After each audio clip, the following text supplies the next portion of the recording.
अस्सलाम वालेकुम। कैसे हैं आप सब? आई होप कि आप सब ठीक होंगे। अल्लाह का शुक्र है कि हम लोग भी ठीक हैं। तो यहाँ पे जो है ना, रमज़ान की थोड़ी बहुत तैयारी चल रही थी। आप लोग सुनाएं, आप लोगों की तैयारियाँ हो गई? अल्लाह का शुक्र है कि हमारी तैयारियाँ कंप्लीट हो गई।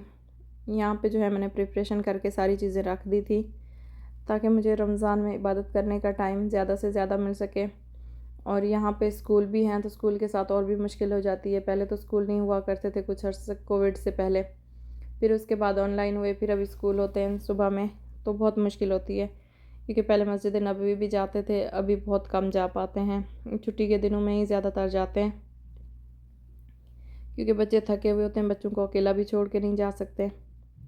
तो आप लोग सुनाएं, आप लोगों की तैयारियां हो गई? ये मेरे हस्बैंड गए हुए थे जद्दा, तो मैंने उनसे कुछ सामान मंगवाया था क्योंकि वहाँ पे मसाला वगैरह जो है सही मिल जाते हैं, साफ़ सुथरे होते हैं और पाकिस्तानी होते हैं तो ज़्यादातर समझ भी आ जाती है। यहाँ पे जाने का टाइम ही नहीं था मेरे पास कि मैं ख़ुद जाके लूँ, तो मैंने उनको बता दिया था कि मुझे ये चीज़ें चाहिए, तो वो सारी ले आए थे। कुछ कुकीज़ मंगवाए थे, मिठाई वगैरह मंगवाई थी। यहाँ पे जो है मैंने अमेज़ोन से भी सामान मंगवाया था जो कि निविया पे ऑफ़र थी, तो मैंने कहा वो मंगवा लूँ क्योंकि पाकिस्तान में मंगवाते रहते हैं और यहाँ भी अच्छी खासी यूज़ होती है। बच्चों को थोड़ा सा हो तो वो लगा लेते हैं एलर्जी वगैरह। तो यहाँ से भी मैंने सामान मंगवाया था, साबुन वगैरह मंगवाई थी और निविया मंगवाई थी। ये मेरी रमज़ान की ग्रॉसरी, ये भी ऑनलाइन सारी ऑर्डर करनी पड़ती है यहाँ पे क्योंकि जाने का बिल्कुल टाइम नहीं मिलता। आप लोग सुनाएं, आप लोगों की कैसे तैयारी जा रही है? आप लोग भी मेरी तरह ऑनलाइन करते हैं शॉपिंग या वहीं पे जाके देखभाल के करते हैं? सब्ज़ी जो है वो मैं मंगवाती हूँ, हस्बैंड से कहती हूँ नहीं आप जाके ले आओ क्योंकि फ़्रेश मिलेगी। कई बार जो है ना ऑनलाइन में काफ़ी अच्छी आती है और कई बार सही नहीं होती, ख़राब होती है। तो यहाँ पे जामे शीरी, रूह अफ़ज़ा, मसाला जात मैं चेक भी कर रही थी कि सारा कुछ पूरा है या कुछ रह गया है। तो फिर मुझे याद आया मैंने तो बेसन मंगवाया नहीं, वो फिर मैंने बाद में मंगवाया था, उसकी मैंने क्लिप नहीं डाली। तो यहाँ पे जो है ये कुछ गिलास मंगवाए थे रमज़ान के, टिशू मंगवाए थे, घी पे ऑफ़र थी तो वो मंगवाया था क्योंकि काफ़ी टाइम फिर चल जाता है और फ्रीज़ उसमें पकोड़े वगैरह फ्राई करने के टाइम ना काफ़ी काम आता है। डिश वॉशर मंगाई थी, ये भी अब बर्तन तो बहुत होते हैं धोने के लिए तो उसके भी काम आती है ना। कुछ फ्रूट मंगवाए थे जो मुझे पता है कि जल्दी ख़राब नहीं होते। लेमन मंगवाए थे, सेवइयाँ मंगवा ली थी क्योंकि ये मेरे बच्चे शौक़ से खाते हैं दूध वाली सेवइयाँ, तो ये भी मैं सहरी में अक्सर बना लेती हूँ।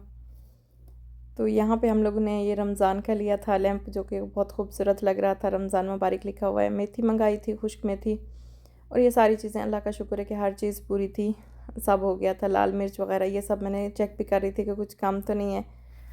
तो रमज़ान की जग मंगवाई थी और सब चीज़ें अल्लाह का शुक्र है कि ये मेरी रमज़ान की ग्रॉसरी है। और आप लोग सुनाएं, आप लोगों की हो गई है?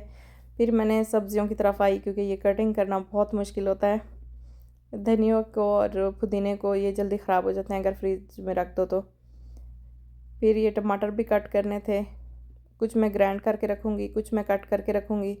और धनिया पुदीना को जो है मैं ऐसे डब्बू में डाल के ना नीचे से टिशू रखती हूँ, ऊपर से भी टिशू देती हूँ, बीच में रखती हूँ तो काफ़ी अर्सा चल जाते हैं, इससे ख़राब जल्दी नहीं होते। साथ ही पालक ज़्यादा थी, मैंने 1 रियाल की कही थी लेकिन हस्बैंड 3-4 रियाल की ले आए थे, तो वो भी मैंने बॉयल करके थोड़ी रख दी और थोड़ी सी पकौड़ों के लिए रखी क्योंकि मेरे घर में ज़्यादातर पकौड़े बनते नहीं हैं, जो कि मैं अरबिक समोसे बनाती हूँ और दूसरी चीज़ें बनती हैं, पकौड़े बहुत कम बनते हैं। कटलेट्स वगैरह आलू के ये चीज़ें बनती हैं। तो यहाँ पे जो है मैं चटनी बना के रख रही थी, धनिए के क्यूब्स वगैरह, उसमें भी आपको आसानी हो जाती है ना, लास्ट टाइम पे चटनी मस्त चाहिए होती है। पकोड़े हों, समोसे, उनके साथ चटनी चाहिए होती है। तो यहाँ पे ये मैं ग्राइंड करके क्यूब्स बना के रख देती हूँ तो इससे मुझे बहुत आसानी हो जाती है। अगर आप एक हैं काम करने के लिए तो बहुत मुश्किल होता है क्योंकि अफ्तारी में टाइम बहुत कम होता है और असर की नमाज़ के बाद फ़ौरन किचन में जाते हैं। जब तक नमाज़ नहीं होती, मगरिब की अज़ान नहीं होती, हमारा किचन में ही टाइम गुजरता है ज़्यादातर। और अभी तो माशाल्लाह से बच्चों के स्कूल हैं तो उठना पड़ता है, सोना पड़ता है, उठो सो, ऐसे करके टाइम ही नहीं मिलता। मेरे घर में सूप रोज़ बनता है तो उसके लिए भी मैंने चिकन कट करके ना छोटे से पीसेस बना के रख दिए थे, छोटे छोटे पैकेट्स। एक पैकेट निकाला, उसमें शोरबा बना लिया या कुछ सालन बना लिया, कुछ भी बनाना हो तो आसानी हो जाती है। यहाँ पे आलू के कटलेट्स बनाए थे, ये भी मैं बना के फ्रीज़ करके रख देती हूँ। जो कि अगर ये सहरी के टाइम कोई आ जाता है या बच्चों को कुछ खाने का दिल नहीं करता तो ये आसानी से खा लेते हैं। कुछ कोफ्ते बना के रख दिए थे पैकेट्स, ये भी आसानी हो जाती है फिर सालन बनाने में ना। टमाटर भी जो है वो भी मैंने ग्राइंड करके रख दिए थे।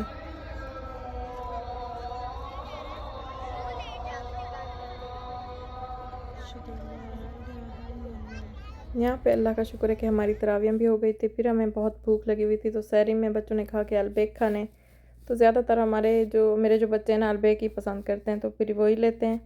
यहाँ पे हम लोगों ने अलबेक लिया जिस पे माशाल्लाह से लिखा हुआ था रमज़ान मुबारक। तो आप लोगों को सुनाए आप लोगों ने क्या खाया सहरी में। मिलेंगे किसी नेक्स्ट व्लॉग में वीडियो में, तब तक के लिए अल्लाह हाफिज़।